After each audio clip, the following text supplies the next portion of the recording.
नमस्ते स्टूडेंट्स, कैसे हैं आप? हमेशा खुश रहो बेटिया। माई सेल्फ है JBN doctor Sanjay Gupta, associate professor department of panchakarma.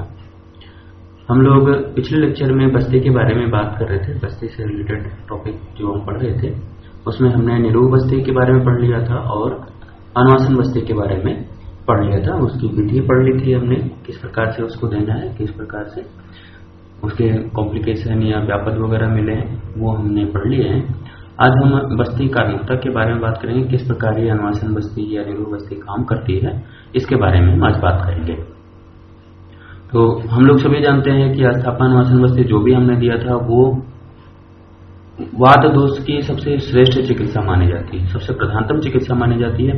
ऐसा सभी चिकित्सक भी मानते हैं और हमने अभी इसको पढ़ के देखा भी।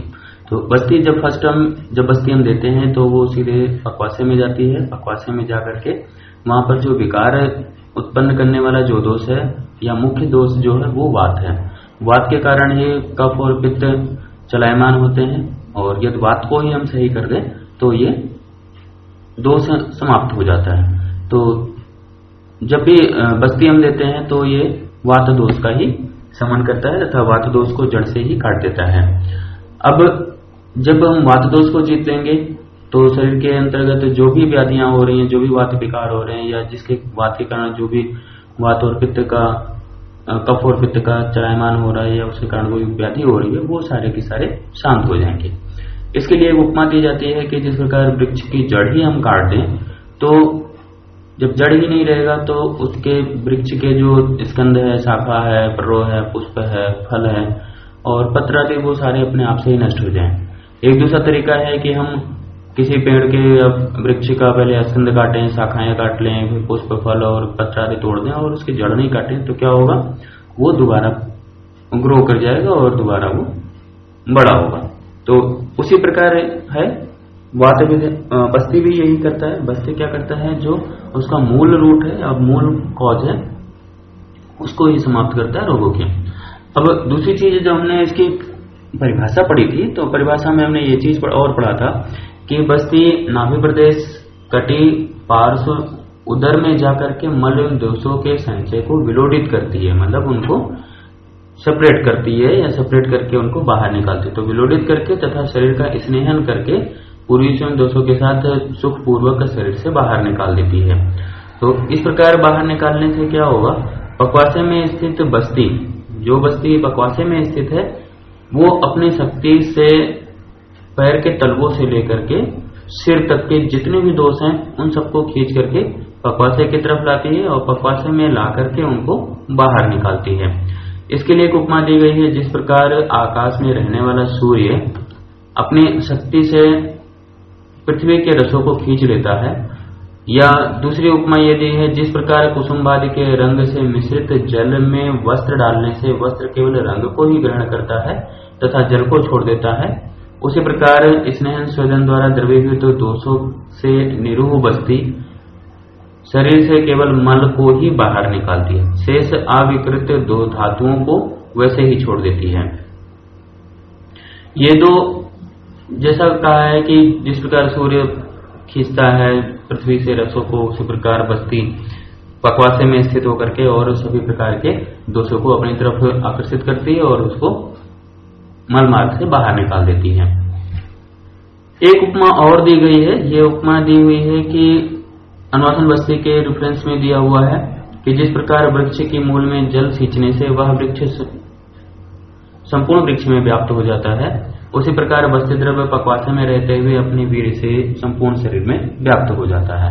तो इस प्रकार यदि हम बस ये दो गुदा जो है, हाँ एक चीज और ध्यान रखना कि कुछ आचार्य सिर को मूल मानते हैं और कुछ आचार्य गुदा को मूल मानते हैं। तो आचार्य पराशर ऐसे आचार्य हैं जिन्होंने गुदा को मूल माना है, जो शरीर का मूल है वो गुदा है। तो यदि गुदा से रिलेटेड हम कुछ भी प्रॉब्लम है, शरीर में कोई प्रॉब्लम है, तो गुदा के द्वारा हम औषधि दे करके उसको सही कर सकते हैं।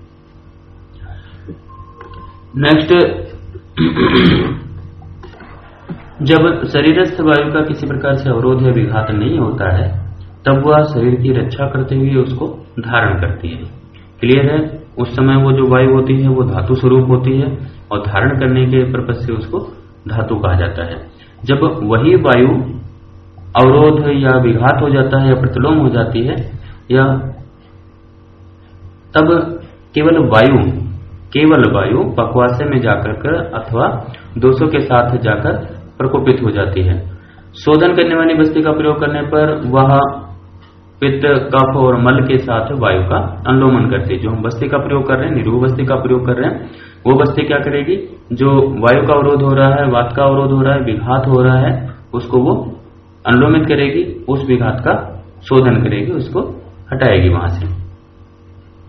इस प्रकार जब प्रकोपित वायु का अनुलोमन हो जाता है या वो शांत हो जाता है, तो सर्व शरीरगत संपूर्ण शरीर में जो भी रोग समुदाय उत्पन्न हो रहे थे, जो भी रोग उत्पन्न हुए थे, वो सारे के सारे शांत हो जाते हैं। अब बात करते हैं, ये जो हमने औषधियां दी हैं बस्ती के थ्रू, ये काम कैसे करती हैं। तो ये जो औषधियां हमने बस्ती के थ्रू दी है पक्वाशय में, ये अपने वीर्य से संपूर्ण शरीर में फैलती हैं। यहाँ मेडिसिन बहुत कम एब्जॉर्ब होती है या नामात्र की एब्जॉर्ब होती है, बट इनका जो वीर्य है जिसके कारण ये कार्य करती हैं, तो ये वहां पर पक्वाशय में रहते हुए संपूर्ण शरीर में फैल जाती हैं। इनको संपूर्ण शरीर में फैलाने का काम कौन करता है, वो वायु करती है।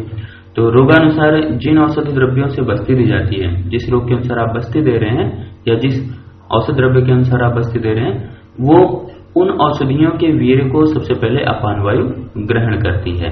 अपान वायु उस वीर्य को ग्रहण करके उसको ट्रांसफर करती है किसको, समान वायु को। तत्पश्चात उस वीर्य को समान वायु ग्रहण करता है। इसी प्रकार समान वायु के बाद व्यान वायु, ये उसको ट्रांसफर करती है। व्यान वायु से उदान वायु से फिर प्राण वायु। तो क्रमशः उसे वो ग्रहण करते हैं या उसे ट्रांसफर करते हुए चलते हैं। इस प्रकार पांचों प्रकार के जो वायु हैं, औषध वीर्य के प्रभाव से तृप्त होकर स्वाभाविक अवस्था में आकर स्वास्थ्य को अनुकूल बनाते हैं। तो जाहिर सी बात है कि जो 5 प्रकार के वायु थे, इनमें कोई ना कोई डिस्टर्ब होगा, कोई प्रॉब्लम करेगा। तो यदि उसको हम सही कर दें तो आगे की जो प्रॉब्लम होने वाली थी या हो रही है या रोग हो रहे हैं, वो उनको सही करेंगे। नेक्स्ट, पित्त और श्लेष्मा को अपने अपने स्थान पर स्थापित करते हैं। जाहिर सी बात है, पित्त और श्लेष्मा भी इसी के कारण डिस्टर्ब हो रहे थे, तो उनको अपने स्थान पर स्थापित करेंगे। तथा शरीर में पंच महाभूतात्मक औषध द्रव्यों से अपने वायव्य गुणों को चारों तरफ से संतर्पण करती है। अब इन औषधियों में जो वायव्य गुण थे, हर एक द्रव्य जो भी करेगा, वायव्य गुण है या पार्थिव गुण है या जलीय गुण है, जो भी है, जिस प्रकार के द्रव्य हैं वो इस प्रकार के वो, तो वायव्य गुणों को चारों तरफ से संतर्पण करती है। उस बस्ती के प्रभाव को व्यान वायु, जो बस्ती का प्रभाव है, उसका वीर्य है या उसका जो रिजल्ट आने वाला है, उसके प्रभाव को व्यान वायु त्रियक प्रदेशों में, त्रियक प्रदेश हाथ, पैर और अन्य स्थानों पर त्रियक प्रदेशों में पहुंचाती है। अपान वायु अधा प्रदेश में पहुंचाती है तथा व्यान वायु ऊपर की ओर संपूर्ण शरीर में फैलाती है। इसके लिए उपमा दी गई है, जिस प्रकार केदारी में नालियों के द्वारा जल पहुंचाया जाता है, उसी प्रकार यहाँ भी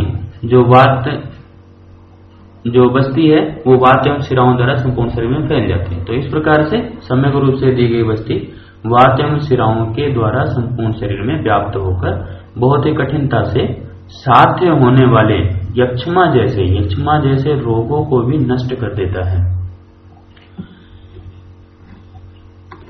अब ये क्लियर हो गया कि जो बस्ती हमने पक्वाशय में दी थी गुदामार्ग से, वो वहीं रह करके, पक्वाशय में रह करके उसके जो वीर्य हैं, उसके जो प्रभाव हैं, वो फैलाता कौन है, वो फैलाता है वायु। अब यहाँ हमने एक पिक्चर दे रखा है, इसमें देखें आप, तो इसमें सारे वायु हैं, अपान वायु, अपान वायु, समान वायु, व्यान वायु, उदान वायु और प्राण वायु। तो अब यहाँ से ये सारे अपने अपने जो वायु हैं, वो उनको अपना वीर्य इसका यहाँ से ग्रहण करती हैं अपने हिसाब से, जहां भी जो भी काम करना है। तो अपान वायु नीचे के जो पार्ट हैं उनको संतर्पित करेगी, समान वायु मध्य भाग को करेगी, व्यान वायु संपूर्ण शरीर त्रियक में जाएगी, इधर भी जाएगी, यहाँ सारे चारों तरफ लेके जाएगी। उदान वायु अपने वीर्य को ग्रहण करके और यहाँ पर इस पार्ट में जहां उसका कार्य होता है वहां जाकर के उसको संतर्पित करती है, और प्राण वायु ऊर्ध्व प्रदेश में जाकर के उसको संतर्पित करती है। ये रहा आज के लिए बस्ती कार्मुकता। आपके एग्जाम में ये फुल क्वेश्चन में आता है कि बस्ती की कार्मुकता को समझाइए या बताइए। और इसका जो मॉडर्न वाला पार्ट है वो इसका चैप्टर खत्म होने के बाद लास्ट में वो सारा हम बताएंगे आपको। इसके साथ में नेक्स्ट चैप्टर जो होगा वो उत्तर बस्ती का होगा, तो उत्तर बस्ती के बारे में हम लोग पढ़ेंगे। तो आज के लिए बस इतना ही। Now I finish today's digital lecture. This session was powered by digital version 2.0 Jyoti Vidyapeeth women's university. I will meet you tomorrow with a new topic, the link of which will be provided to you on your portal. I hope you are satisfied with my digital session. If you have any query, please mention in comment box. I will resolve it. Thank you.